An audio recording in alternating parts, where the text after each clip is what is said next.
आज हम लोग बात करेंगे ऑक्सीकरण संख्या तथा संयोजकता में अंतर। ऑक्सीकरण संख्या तथा संयोजकता में अंतर।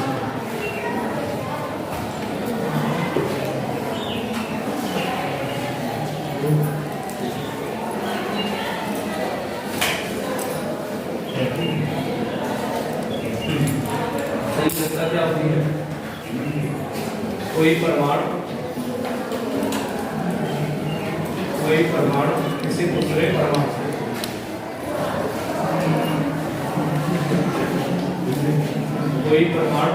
दूसरे परमाणु से कितने बंध के द्वारा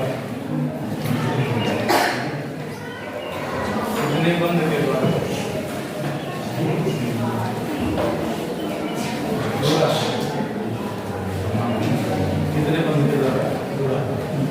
क्या कहलाती है? संयोजकता कहलाती है।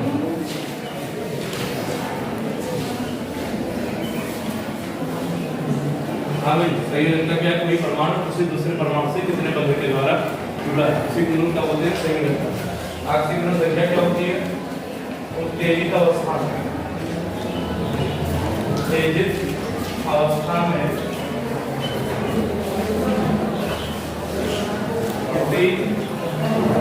परमाणु पर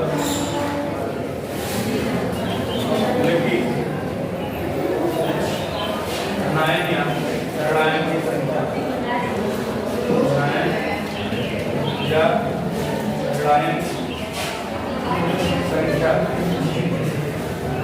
क्या बोलते हैं? ये संख्या कहते हैं ऑक्सीकरण संख्या।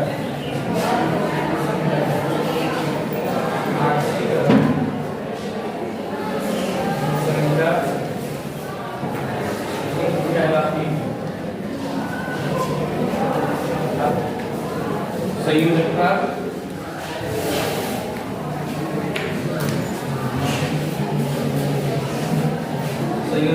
ऋणात्मक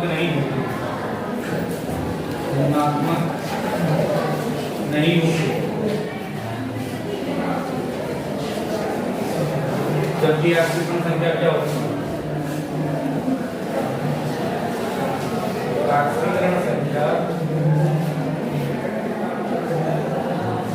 ऑक्सीकरण संख्या ऋणात्मक ऋणात्मक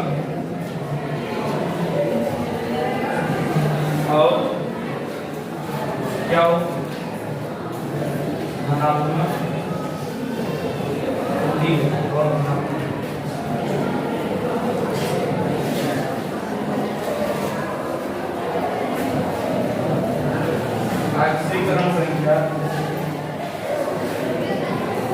ऑक्सीकरण संख्या शून्य भी होती है।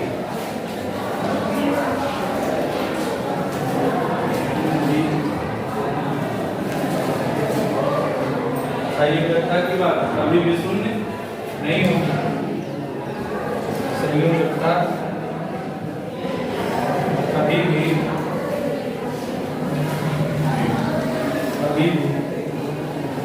शून्य नहीं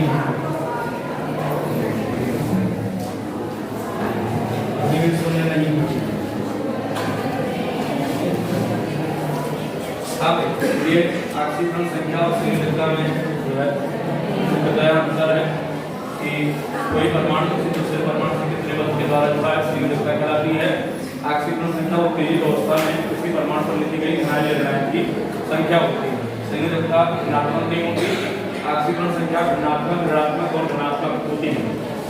ऑक्सीकरण संख्या शून्य हो सकती है लेकिन संयोजकता कभी भी शून्य नहीं है।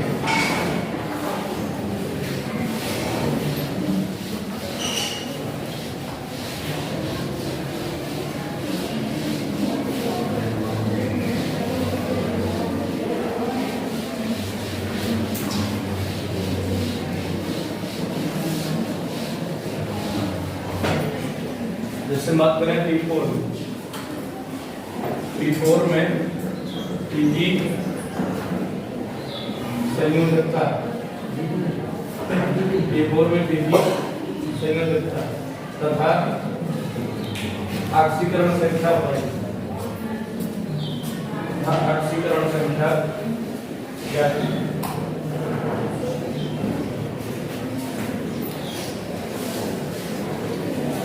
C4 का जब स्ट्रक्चर बनाएंगे T single bond P single bond P,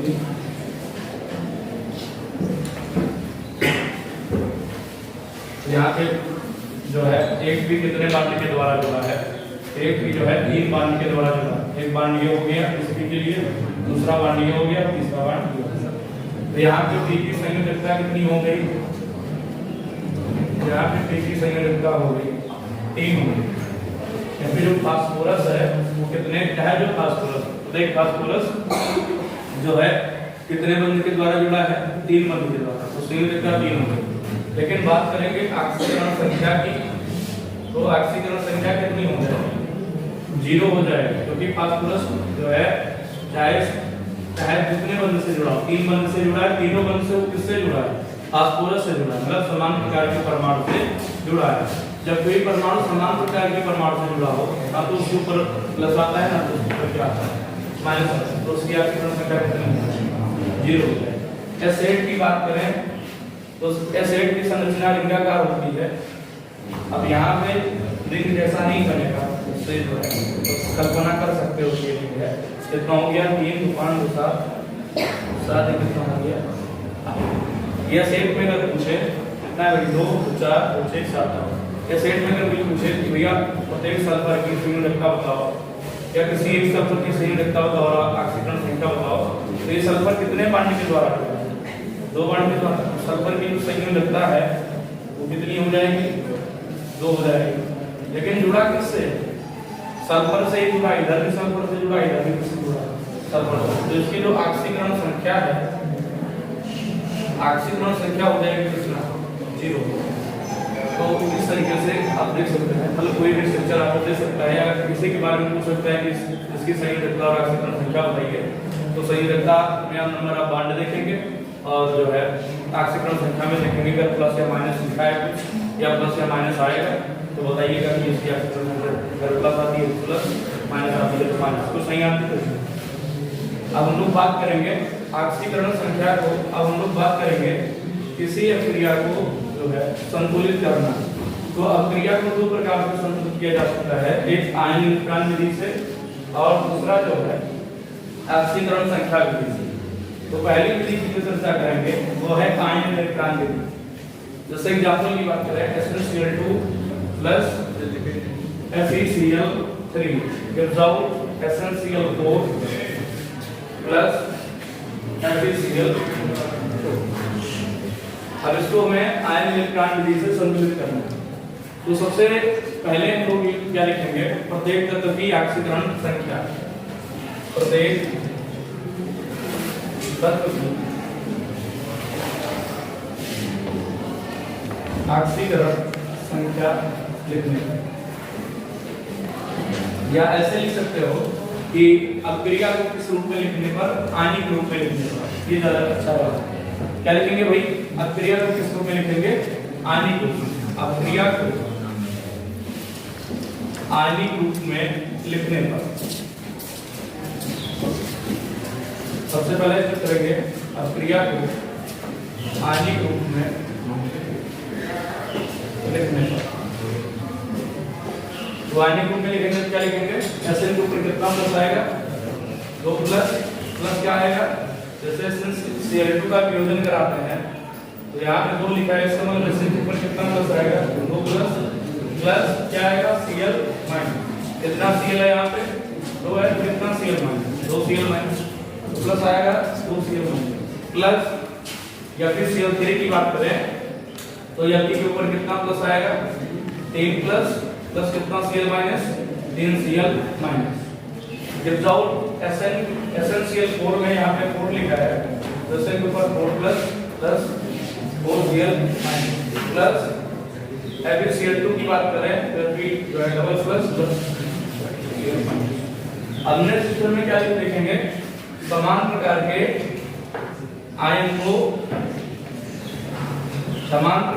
ion को छोड़ने पर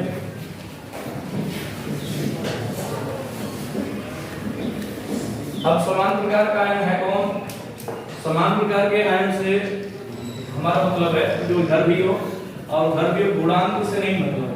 जैसे इधर Cl माइनस है अभिकारक की ओर, इधर भी क्या है अभिकारक की ओर Cl माइनस, तो उत्पाद की ओर भी क्या है Cl माइनस और Cl माइनस, उसका गुणांक कुछ भी हो उससे हमें कोई मतलब नहीं है। तो समान प्रकार के आयन को छोड़ने पर तो छोड़ा हम लोगों ने तो क्या हुआ Sn डबल प्लस प्लस क्या बना Fe triple plus, gives out क्या बना SN4 plus plus Fe double plus. अब ये हो गई अर्ध अपक्रिया। बात ये अर्ध अपक्रिया क्या है चर्चा करेंगे। अब लिखेंगे हम लोग नेक्स्ट अर्ध अपक्रिया को अलग अलग लिखने पर, अर्ध अपक्रिया को अलग अलग लिखने पर, अर्ध अपक्रिया को अलग अलग लिखने पर तथा अपक्रिया को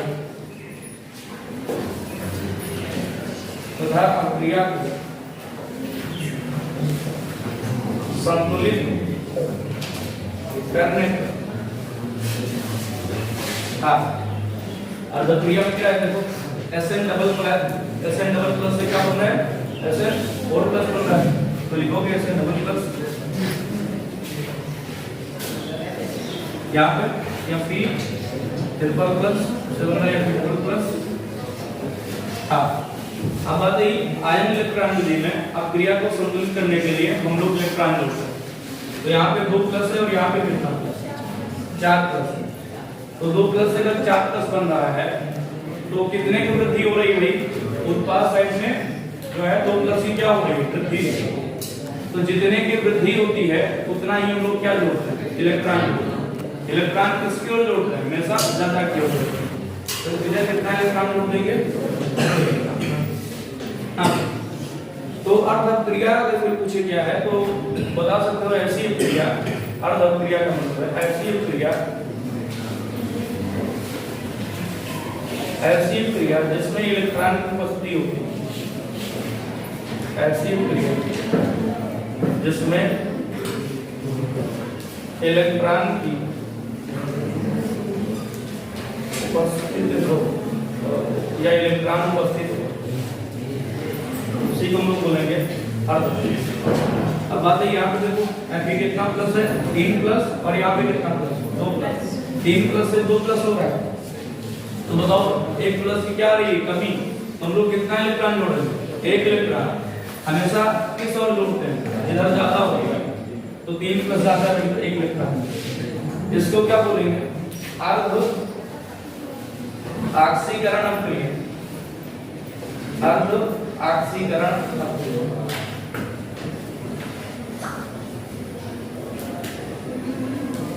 ये जो ऑक्सीडेशन रिएक्शन। अब बात है ऑक्सीकरण कहाँ पे होता है, ऑक्सीकरण होता है हमेशा पता होना चाहिए कहाँ पे होता है एनोड पर। कहाँ पे होता है एनोड पर। कैसे समझ में आया कि ऑक्सीकरण होता है, ऑक्सीकरण संख्या 2 प्लस से कितना हो रही है 4 प्लस, जब ऑक्सीकरण संख्या बढ़ती है तो क्या होता है ऑक्सीकरण होता है। यहाँ पे 3 प्लस से कितना हो रहा है 2 प्लस, तो ये क्या हो रहा है अपचयन हो रहा है, तो ये हो जाएगी अर्ध अपचयन अपक्रिया HRR हाफ रिडक्शन रिएक्शन, अर्ध अपचयन अपक्रिया। बात है अपचयन कहाँ पे होता है जब ऑक्सीकरण एनोड पे होता है, तो अपचयन कहाँ पे होगा कैथोड पर होगा।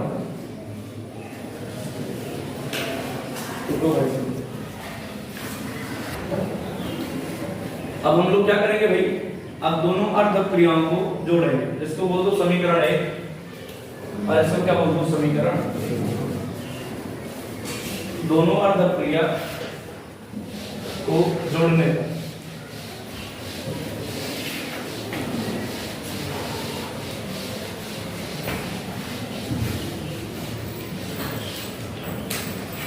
लिखेंगे समीकरण 1 तथा समीकरण 2 को जोड़ने। एक बात तो पता होना चाहिए कि जो है पहले समीकरण में कितना इलेक्ट्रॉन है 2 इलेक्ट्रॉन, और समीकरण 2 में कितना इलेक्ट्रॉन, पहले इलेक्ट्रॉन को बराबर करेंगे तो हम लोग ऐसा लिखे कि समीकरण, अब इलेक्ट्रॉन कैसे बराबर होगा भाई, यहाँ पे एक इलेक्ट्रॉन है, वहां पे कितना है 2, हम लोग समीकरण 2 में कितने से गुणा करते हैं 2 से गुणा करते हैं, तो हम लोग ऐसा लिखते हैं समीकरण 2 में 2 से गुणा करके समीकरण 1 में जोड़ने पर, ऐसा लिखो भाई समीकरण 2 में कितने से गुणा करके 2 से गुणा करके, समीकरण 2 में 2 से गुणा करके, हाँ समीकरण 1 में जोड़ने पर। अब अगर जोड़ेंगे तो देखो क्या होगा, यहाँ पे 2 से गुणा करेंगे तो कितना हो जाएगा, हो जाएगा 2Fe ट्रिपल प्लस प्लस कितना इलेक्ट्रॉन हो जाएगा 2 इलेक्ट्रॉन, जब जोड़ कितना है Fe डबल प्लस हो जाएगा। अब अभिकारक की ओर जुड़ता है, उत्पाद की ओर, तो अभिकारक की ओर क्या है 2Fe ट्रिपल प्लस और क्या है भाई Sn डबल प्लस। अब 2 इलेक्ट्रॉन अभिकारक की ओर भी है और किसकी ओर है, उत्पाद की ओर, दोनों क्या होता है कट जाएगा, ये जोड़ क्या बनेगा, ये जोड़ बनेगा Fe डबल प्लस, ये जोड़ बनेगा 2Fe double plus plus Sn4 plus. अब हम लोग चेक कर सकते हैं हमारी क्रिया संतुलित है कि नहीं। क्या करेंगे भाई, आयन देखेंगे, अभिकारक और उत्पाद दोनों का आयन कैसा होना चाहिए, बराबर होना चाहिए। 2 के कितना हो गया 6 और 2 प्लस कितना, टोटल कितना प्लस है इधर 8 प्लस, तो इधर भी कितना प्लस होना चाहिए, उत्पाद की ओर 8 प्लस होना चाहिए। तो यहाँ पे 4 प्लस और 2 दूनी कितना 4 प्लस 4 से कितना प्लस है 8 प्लस। अगर अभिकारक और उत्पाद दोनों ओर जो है आयन बराबर है, इसका मतलब जो क्रिया हमने संतुलित किया है क्या है सही। अब क्रिया शुरू में किस रूप में लिखी थी, आणविक रूप में, तो इसको चाहो तो दोबारा किस रूप में कन्वर्ट कर सकते हो, आणविक रूप में। क्या लिखोगे, अब क्रिया को पुनः, अब क्रिया को पुनः किस रूप में लिखने को, आणविक रूप में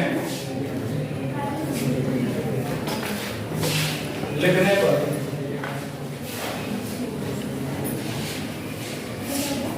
हाँ भाई, तो अगर क्रिया यहाँ 2Fe के साथ क्या लिखा हुआ Cl3, क्या हो जाएगा 2Fe Cl3।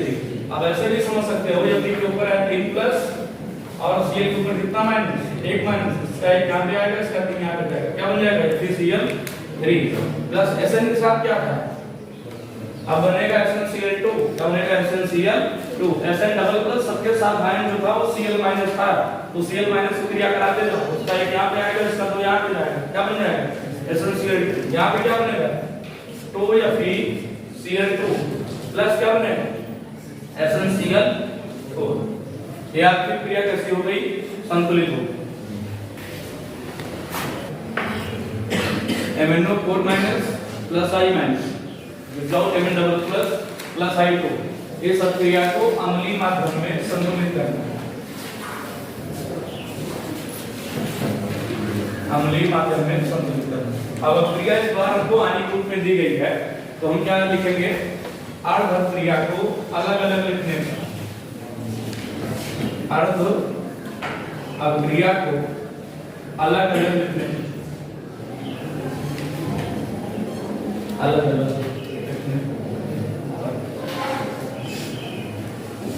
क्या बन रहा है भाई, MnO4 माइनस से क्या बन रहा है Mn डबल प्लस, और जो है I माइनस से क्या बन रहा है I माइनस बन रहा है I2। तो अर्ध क्रिया को अलग अलग लिखने पर तथा क्रिया को क्या करने पर, तथा अभिक्रिया को संतुलित करने पर,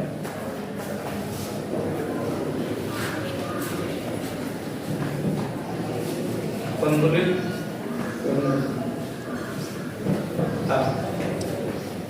देखो I माइनस से बन रहा है I2, यहाँ पे कितना I है 2, कितने से गुणा करते हैं 2 से, कितने से गुणा करते हैं भाई 2 से। I2 की आक्षेपण संख्या कितनी है, यह अणु जो है I2 अणु समान प्रकार के परमाणुओं से मिलकर बना है, अतः इसकी आक्षेपण संख्या कितनी हो जाएगी 0। एक आई के ऊपर एक माइनस है, एक आई के ऊपर कितना माइनस है, एक माइनस है, तो दो आई के ऊपर कितना माइनस है, दो माइनस, दो माइनस से कितना हो रहा है, जीरो। तो वृद्धि हो रही है कि कमी हो रही है, वृद्धि हो रही है कि कमी हो रही है, वृद्धि हो रही है ना। कितने की वृद्धि हो रही है, दो की वृद्धि, मतलब माइनस दो बड़ा है कि जीरो बड़ा है भाई, जीरो बड़ा है, अच्छा माइनस दो बड़ा, बहुत अच्छा, जीरो बड़ा है, माइनस दो से कितना बड़ा है भाई, दो बड़ा है, जीरो की ओर कितना इलेक्ट्रॉन जोड़ते हैं, जीरो माइनस दो से दो बड़ा है, इसीलिए जीरो की ओर कितना इलेक्ट्रॉन जोड़ते हैं, दो इलेक्ट्रॉन जोड़ते हैं। अब ये हो क्या रहा है, ऑक्सीकरण संख्या अगर बढ़ रही है, ये हो रहा है ऑक्सीकरण, क्या बोलेंगे, अर्ध ऑक्सीकरण अभिक्रिया, अर्ध ऑक्सीकरण अभिक्रिया। और ऑक्सीकरण कहां से होता है, एनोड पर, ऑक्सीकरण कहां पे होता है, चलो ऊपर वाले को देखते हैं, MnO4 माइनस से क्या बन रहा है, Mn2। अब बात यही है कि इधर ऑक्सीजन है, इधर तो मतलब अभिकारक की ओर क्या है, ऑक्सीजन है, उत्पाद की ओर ऑक्सीजन नहीं। तो ऑक्सीजन लाने के लिए हम लोग क्या जोड़ेंगे, H2O। अब इधर कितना ऑक्सीजन है भाई, 4 ऑक्सीजन, तो कितने से गुणा करें, 4 से। अब क्या हुआ, उत्पाद साइड में ऑक्सीजन तो 4 आ गया, लेकिन हाइड्रोजन इधर उत्पाद साइड में आ गया और अभिकारक साइड में हाइड्रोजन नहीं है। तो हम लोग हाइड्रोजन लाने के लिए क्या जोड़ेंगे, H+। क्यों जोड़ेंगे, क्योंकि क्रिया किस माध्यम में हो रही है, अम्लीय माध्यम में, H+ जोड़ेंगे। 4 दूनी कितना है, 8, कितना H+ जोड़ देंगे, 8। अब आती 1H के ऊपर 1+, तो 8H के ऊपर 8+ हो जाएगा, और 1 माइनस, 8+ 1 माइनस कितना प्लस हो जाएगा, 7+, और इधर कितना है, 2+, तो 7+ ज्यादा है कि 2+ ज्यादा है, 7+ 2+ से कितना ज्यादा है, कितना ज्यादा है। तो अगर 7+ को 2+ बनाना है तो कितना इलेक्ट्रॉन जोड़ते हैं, और इलेक्ट्रॉन जोड़ते किधर, ज्यादा क्यों। तो ये हो गया अर्ध अपचयन क्रिया।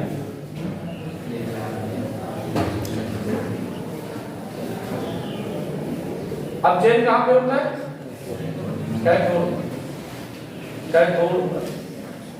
हम तो यहाँ पे I माइनस का हो रहा है ऑक्सीकरण, और जिसका ऑक्सीकरण होता है, मतलब जिसका ऑक्सीकरण होता है उसे क्या बोलते हैं, अपचयन। ये अपचयन है, और जिसका अपचयन होता है उसको हम लोग क्या बोलते हैं, ऑक्सीकरण।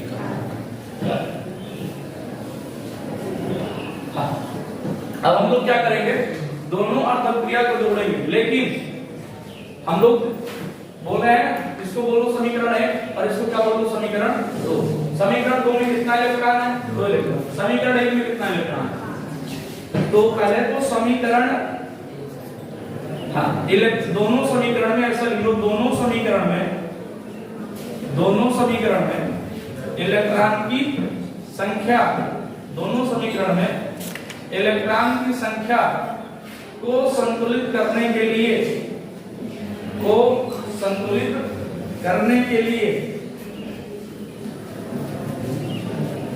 लिए समीकरण 1 में कितने से गुणा करते हैं, समीकरण 1 में 2 से, तथा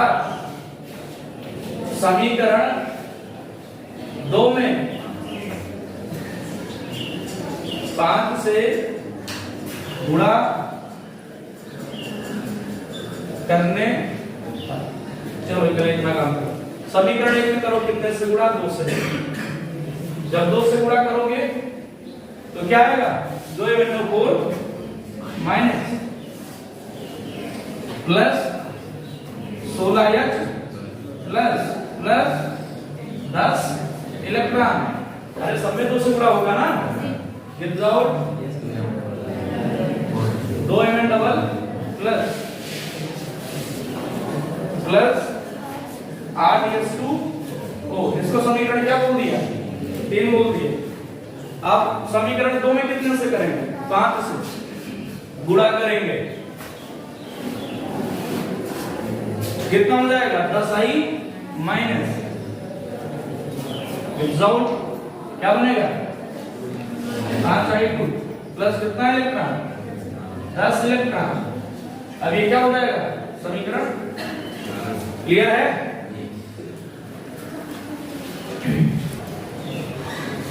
शुरू है भाई।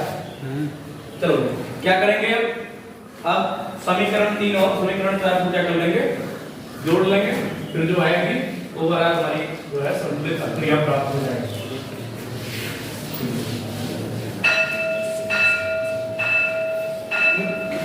समीकरण 3 तथा समीकरण 3 तथा ऐसा भी लिख सकते हो कि संतुलित समीकरण प्राप्त करने के लिए समीकरण 3 तथा समीकरण 4 को जोड़ लें। समीकरण 3 तथा समीकरण 4 को जोड़ने जोड़ा गया क्या आएगा तो मेनोफोर माइनस अभिकारक की ओर जुड़ेगा और उत्पाद की ओर जुड़ेगा प्लस 10 इलेक्ट्रॉन से क्या कर जाएगा 10 इलेक्ट्रॉन प्लस कितना 10 आई गिर जाओ बनेगा 2 प्लस कितना 5/2 प्लस। अब अगर दोनों तरफ अभिकारक और उत्पाद की ओर आयन संतुलित हैं तो हमारी क्रिया क्या है संतुलित। कितना प्लस भाई 16 प्लस 10 माइनस और 2 माइनस कितना माइनस हो गया 12 माइनस 16 प्लस उनसे 12 माइनस निकल जाएगा कितना प्लस बचेगा 4 प्लस। उधर भी कितना प्लस आना चाहिए उधर तो मतलब उत्पाद की ओर भी 4 प्लस आना चाहिए। अगर आया है तो सही है। एक एलिमेंट के ऊपर 2 प्लस 2 एलिमेंट के ऊपर अतः क्रिया क्या है संतुलित।